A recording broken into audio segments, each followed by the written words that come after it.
Sama-sama tayong magiging saksi!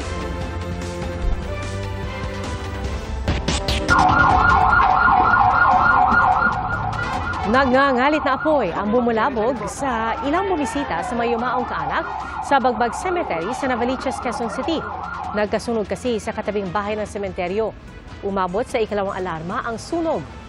Pumutok na electric fan ang tinitingnang sanhi ng apoy. Naka-hospital arrest ng isang Korean national matapos siyang managasan ng security personnel at bumangga pa sa isang gasolinahan sa Clark Freeport Zone sa Pampanga. Aalamin ko na sa impluwensya ng alak o droga ang driver na hubot-hubad daw ng matagpuan. Saksi, si John Consulta. Paltrak, paki-responde paltrak. Emergency.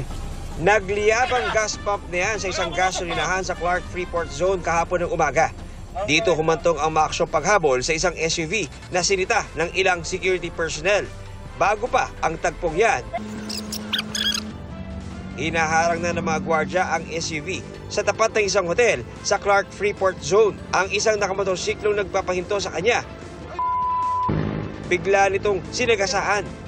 Nagmaniobra ang SUV, nag-counterflow sa driveway ng hotel, saka humarurot palayo.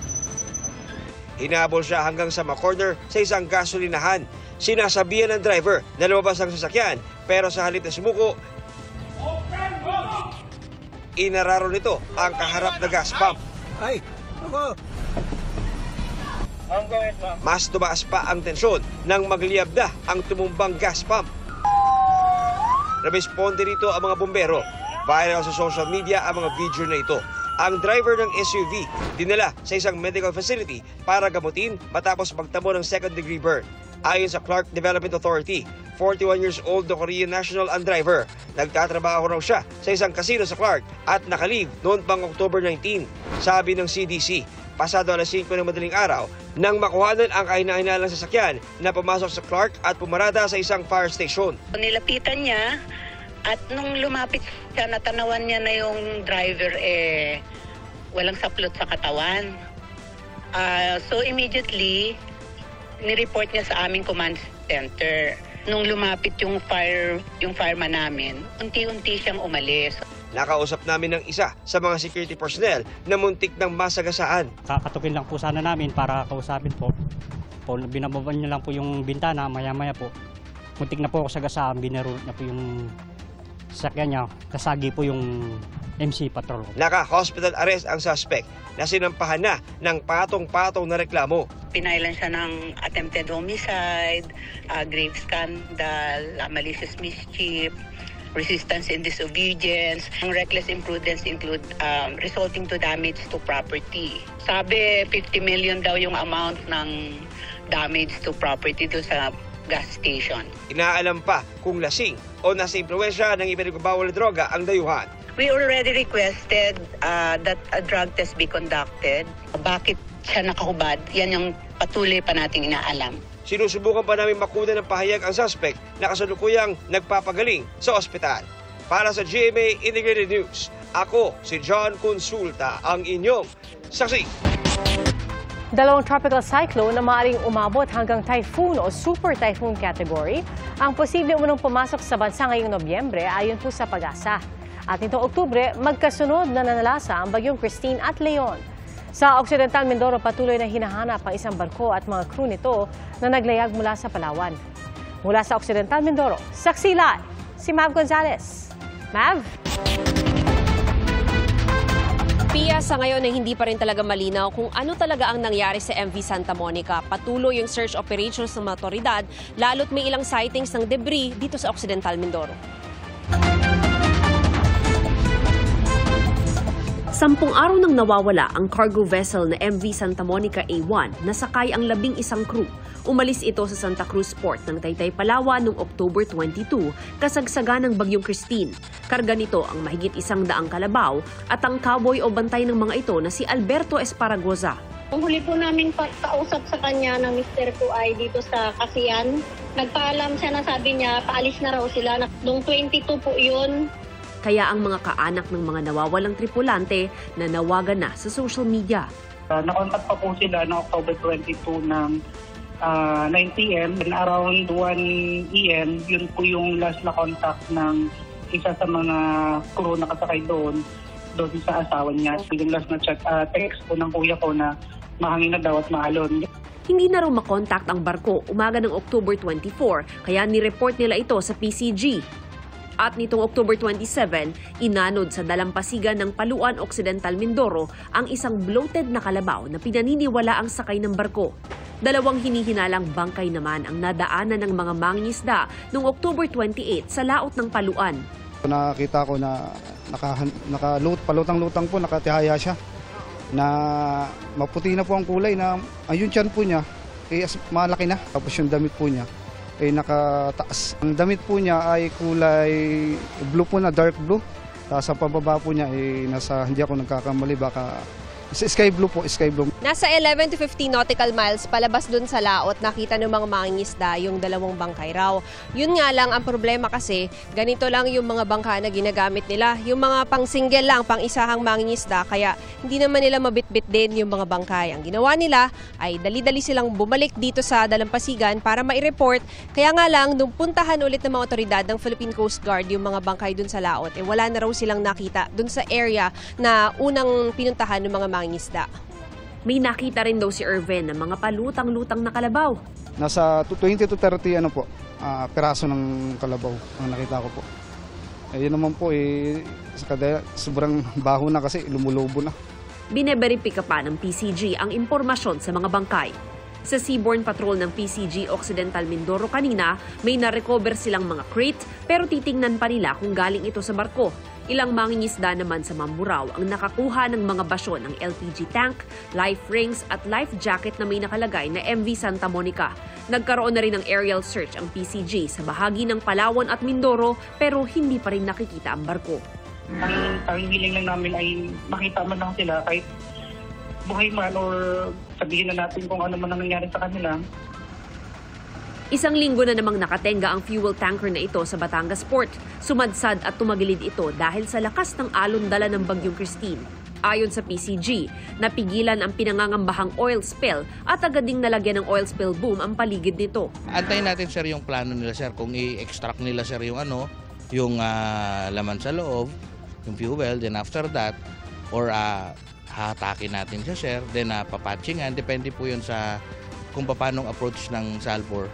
Ayon sa PCG sa Batangas, sa 1 linggo ay posibleng maganap ang salvage operations kung saan hihigupin ang lamang langis ng barko. Ramdam pa rin sa iba't ibang panig ng bansa ang epekto ng magkasunod na Bagyong Christine at Leon. Marami ring sementeryo sa Luzon ang baha pa rin. Sa Roman Catholic Cemetery sa Dagupan City, may nagpaparenta pa nga ng bota. Dahil din sa baha, hindi naman makapagsindi ng kandila ang ilang dumalaw sa public cemetery sa Hagonoy, Bulacan. Sa Minalabak, Camarines Sur, abot bewang ang baha sa isang sementeryo. Pia, balik dito sa Mamburao. Kanina itinigil yung search operations ng PCG dahil malalaki na yung alon dun sa laot. Pero bukas ng umaga, itutuloy naman daw ito. At live mula rito sa Occidental Mindoro para sa GMA Integrated News. Ako si Mav Gonzalez, ang inyong saksi.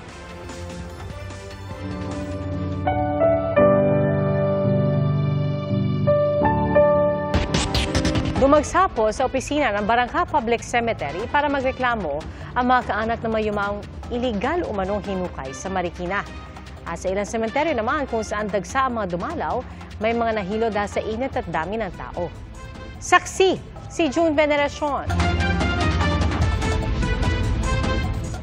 Imbes na sa tapat ng mga puntod, sa opisina ng pamunuan ng Barangka Public Cemetery, nanatili ang mga kaanak ng ilang yumao para magreklamo.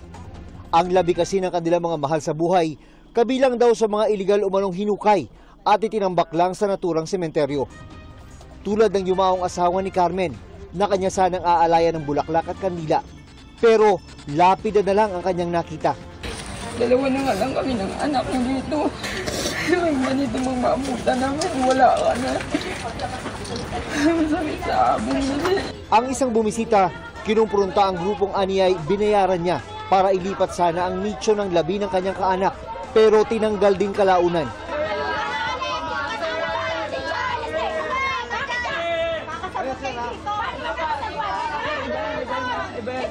Sa inisyal na bilang ng Marikina LGU, umabot na sa 65 ang bilang ng labi na hinukay alinsunod umano sa ordinansa.